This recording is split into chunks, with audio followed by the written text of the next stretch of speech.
Hello and welcome to episode 635 of the official EstablishTheRun.com podcast. My name is Adam Levitan. I'm one of the co-founders here at ETR. We're coming off of a wine it in kind of week. Yes, that's right. In week 4, I employed a strategy I rarely execute. Just start bitching right out of the gate. Because I went back and forth a zillion times before a lock on Sunday. One was effectively a 3v3, but really a 4v4 if you had defense. I played Aiden O'Connell, Zach Moss, Pat Freiermuth, Browns D. The variation I looked at was getting off of Zach Moss for Adam Thielen, completely punting off defense with completely punting off tight end with team preseason legend Tanner Hudson, who was subbing for Irv Smith. Also going down to Panthers D over Browns D and using all that savings, the Thielen savings, the Tanner Hudson savings, the Panthers savings, all of that money to find the 2,700 to play Anthony Richardson over Aiden O'Connell. The quarterback stuff, doesn't bother me too much. Obviously, Anthony Richardson was an awesome play. Dude is Cam Newton. But we don't get an opportunity to play quarterbacks with Devontae Adams, Jacoby Myers, Josh Jacobs on their team against a bad defense playing without Joey Bosa, Derwin James at $4,000 on DraftKings very often. Like, we almost never have that chance. So given the overall setup of the week, I thought AOC, aka Aiden O'Connell, was definitely fine. The part I was tilted about was Zach Moss at 6K. Because if Gardner Minshew was playing, then yes, Zach Moss at 6K home against the Rams with 90% or more of the running back work would have been a smash, and I would have felt great about it. But with Anthony Richardson, well, we get 0 targets for Zach Moss and a lot of outcomes. And when Anthony Richardson does throw to Moss, our completion rate is way lower, and we also lose a lot of goal line work. So yeah, we didn't have a great projection on Zach Moss. We had Miles Sanders, Javonte Williams, Alexander Madison, Rashad White, Joe Mixon, James Cook as all better plays in that DK salary range. I oddly felt the need to IKB it and get Moss in, even though I knew and projections showed how much worse he is with Anthony Richardson. Now, yes, I know that Moss ended up having about 4 chances from inside the 5-yard line to score and converted none. And Richardson ended up getting in from the 1-yard line. But still, in hindsight, I think the play for cash on DraftKings was just to play the 2 smashes at running back, Kyren Williams and Christian McCaffrey, and then double tap that 4K wide receiver range that was so strong with Josh Palmer, Adam Thielen, Tank Dell. The other mistake I thought was not taking the $900 savings with Tanner Hudson over Pat Freiermuth. I mean, Freiermuth got hurt, but it was going really poorly anyways. I just know better at tight end. They're all going to fail. Might as well take the cheapest failure in cash. I mean, each week, no more than 2 tight ends this year have gone over 15 points. In week 1, it was 0. In week 2, it was 1. So whatever. Anyways, I go with the AOC, Zach Moss, Freiermuth, Brown side. And like 30 minutes into the slate, the Panthers D already has a touchdown.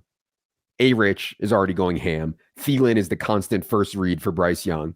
Freiermuth is dust/hurt. Zach Moss is doing nothing. Things were looking dark. And at that point, my only play was to try to whine it in. I start telling my friends how terrible I am, how I can't believe I fucked up that 3v3, about Panthers DST scoring. In my most humiliating moment of whining it in, I took to Twitter where I said that I played terrible and I'm getting wrecked for a Kia, but I am taking solace in the $35 a week I get from Twitter for my tweets. And then once I started whining it in, things started to turn. Zach Moss got a 2-point conversion, ended up with 9 points. Puka went nuclear, including that overtime play.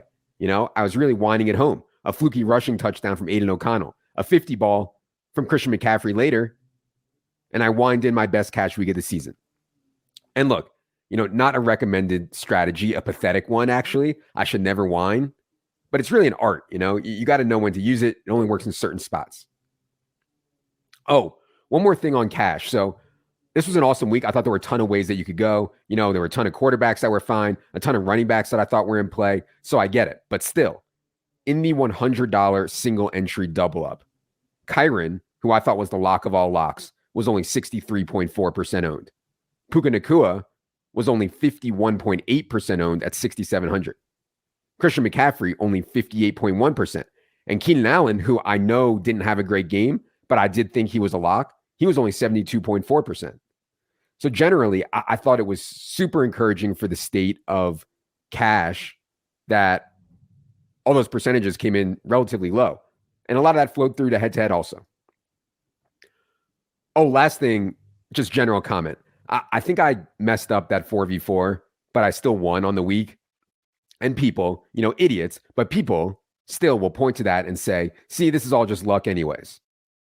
Adam says he played bad and he still won. Well, no. I know you guys listening to this understand, but in the short term, we can make mistakes and play poorly and win, just like we can play well and lose. But in the long term, over enough slates, enough contests, if you play poorly and make mistakes, you will lose. So, yeah, there's times like this. It's just a good reminder for me not to bitch when I think I play well and the results aren't there, which I think has happened a couple times already this season. As for tournaments in week 4, I only had 4 teams this week. Best one was a Stafford double with Kylan Granson bring back. I played Nico Collins on that team at 5,100 and was basically unowned. I thought he was just an awesome pivot off the highly owned Tank Dell at 4,600. Panthers D, I played in this lineup against Kirk Cousins, who drops back so many times on a weekly basis at 2,500. Thought I was live to actually win the contest going to the 4 p.m. games, but I didn't go CMC. I had Pollard and Keenan as chalk late, and they obviously failed. When I get off to a really good start like that, I'm just looking to kind of play the best plays at 4 p.m. Maybe I could have done something like Christian McCaffrey, Jacoby Myers, but I really like the spot for Pollard and trying to get first. Stuck with Pollard and Keenan there and didn't get it. But I felt good about this team. One thing I thought was important was understanding how late news affected some of the spots on this slate. For example, AOC starting over Jimmy G was worse for Keenan Allen and Josh Palmer, just less likely for that game to be a shootout. Maybe I should have thought through that more. Browns defense for sure worse with Deshaun Watson out. We want our defenses to have a lead so the opposing quarterback is forced into known passing situations. That's where we score DST points. Anyways, if you watch the GPP review show I did Monday morning with Leone, post-lock Sims did not love the team I just described. I came in like 137th or something out of 370 in the spot in post-lock Sims. Actual results, I finished 70th overall. But fuck the Sims, I love the team. YOLO. Oh, last thing on tournaments. You could have won a lot of different ways in tournaments in week 4, but one way was through Justin Fields. And man, Justin Fields, I get it, was a tough click given how he's played the first 3 weeks, but projections loved him. And shout out to Leone and Mark and Jack. People are always like, what the fuck are you guys doing? Fields sucks. This projection is absurd. Just a good reminder that 3 weeks in the NFL is still a very, very small sample. A random 3-week sample from last season, almost everyone in the NFL has a bad 3-week stretch. Now, to be fair, I do think there's some signal in the Field stuff. Like, I think he sucks and he's in big trouble to right the ship long term. But how bad he's been is baked into projection. We don't want to double count. Similar to Jamar Chase against the Titans. I thought it was a really strong play, but not beyond our projection because projection already baked in Titans pass funnel, already bakes in an elevated passing rate due to matchup. Just want to be careful not to double count. All right. Do want to get to listener questions. Before I do, a reminder that if you have not upgraded from DraftKit Pro to in-season yet, you can do that by emailing us support@establishthedrun.com. In-season subscribers get access to all our projections, Silva's matchups, shows, tons more. And yes, Silva is back, baby, this week. All right. Enough is enough. Let's get to everyone's favorite portion of the program, the listener questions. Producer Luke, hit the theme music.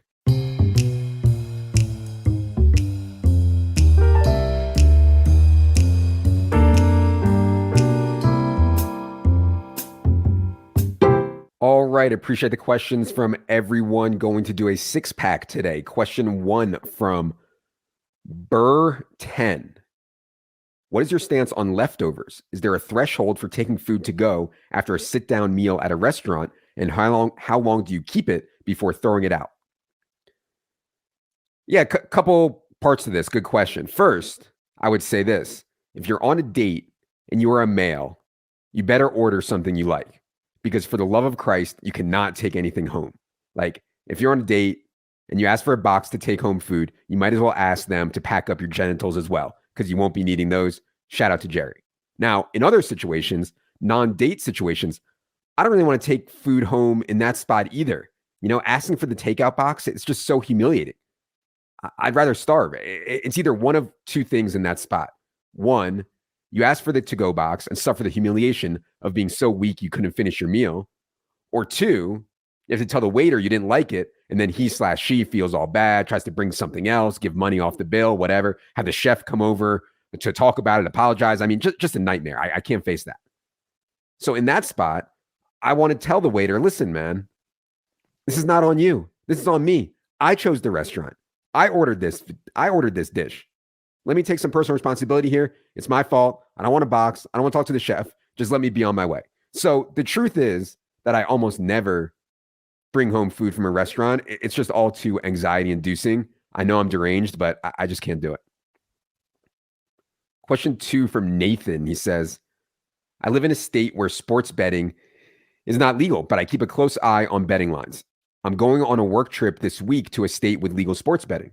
Do I download every sports betting app and live my best life using all the free bets? What is the move here? So I have not been following the bonus whoring streets closely lately. I know that at one time, not too long ago, the EV of going to a fresh state and bonus whoring, if you did it optimally, was something absurd, like $5K per state. Maybe it's still that high. I'm not sure. So yeah, we aren't talking about Pez stakes here, man. I mean, we're talking about real money. And if I'm being honest, the 27-year-old me would be fucking furious with the 41-year-old me that I have not been bonus whoring. Like the 27-year-old me would be grinding my cock. I'd be driving to every state, sign up for every book, stay in the state until I clear the bonus, move on, But now, obviously, I have a family and a business, and yeah, it's just not practical. But anyways, Nathan, yes, to answer your question, if you can fully understand how the bonuses work and all the payouts and requirements, et cetera, you should be taking massive advantage. It's pretty straightforward. Just two things I'd say. Be sure you're going to be in the state long enough to actually clear the bonus. You don't want to deposit, get the bonus offer, and then have nothing to bet on until you have to leave the state. You can typically cash out from another state, but you can't place bets if out of state. And second, be sure you're using these quote unquote free bets optimally. Typically want to be on long shot money line type stuff since you don't get the stake amount back on these free bets. For more on that though, Captain Jack from our friends at Unabated has a video on YouTube about GTO sign up bonus betting. Definitely check that out. Question 3 from Zach says, how do you handle your DFS NFL betting volume with the responsibilities of dad/husband life? Genuinely curious. Thanks in advance. Yeah, Zach, I get this question an incredible amount. And I totally get why. I feel like there aren't enough hours in the day for me to do everything that I want to do. And I don't even have a quote unquote real job. So I can't fathom adding in the responsibilities of that. So look, I know this is really hard, almost impossible.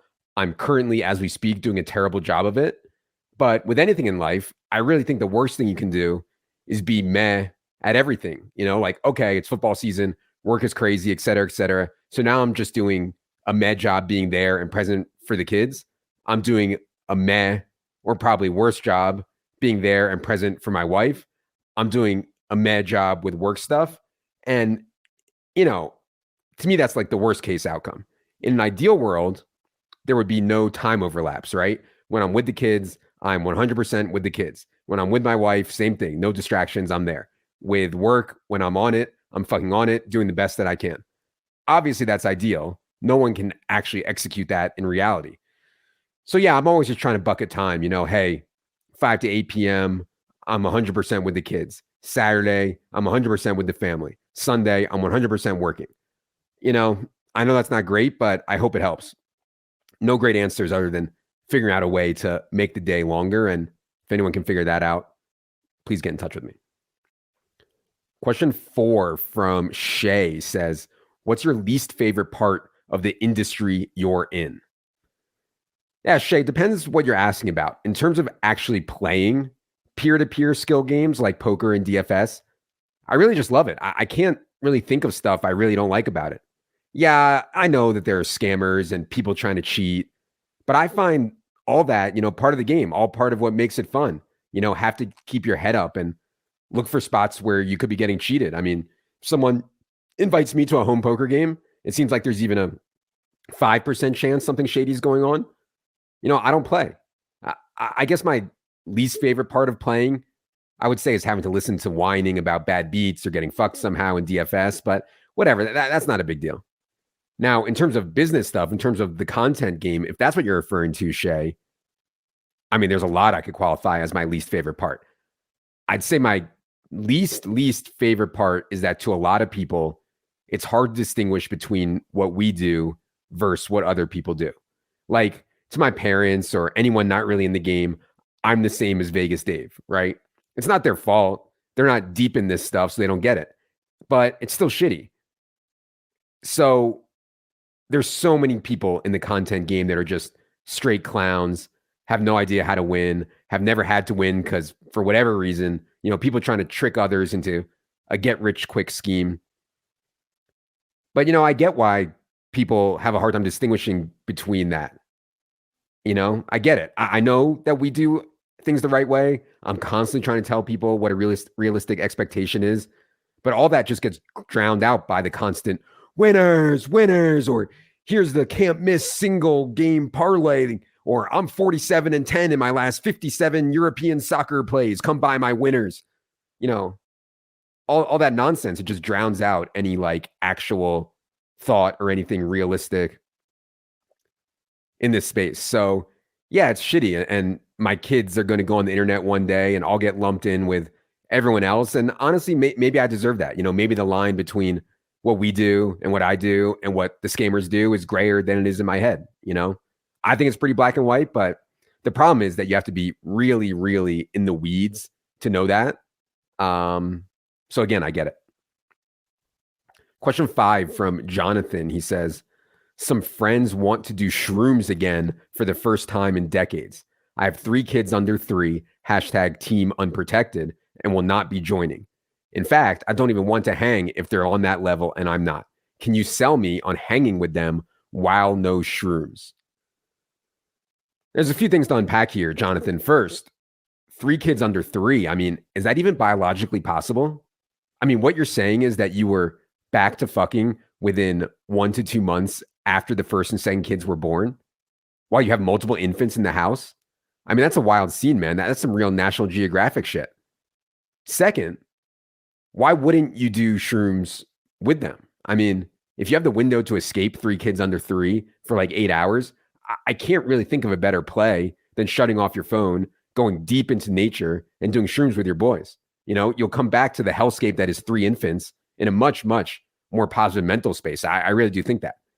But yeah, if you're going to go hang with them and not trip while they are, I mean, 0% chance I would do that. None. Stone cold, no chance I partake in that. I'd rather change diapers, with gloves on, of course, but still.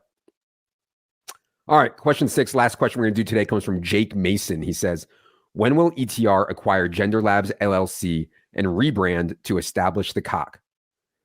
All right, Jake. All right, I get it. It's a good one. It's a good one, buddy, but I'm going to do the dick jokes around here, okay? I will say that a site, not all that dissimilar. Yeah, let me preface it with this. You guys are going to think I'm sick and deranged, but I'm going to give you an 8, maybe even 9-figure business idea right here. And again, this is a site, not all that dissimilar from Establish the Run, about instead of GTO fantasy football play, GTO sex practices.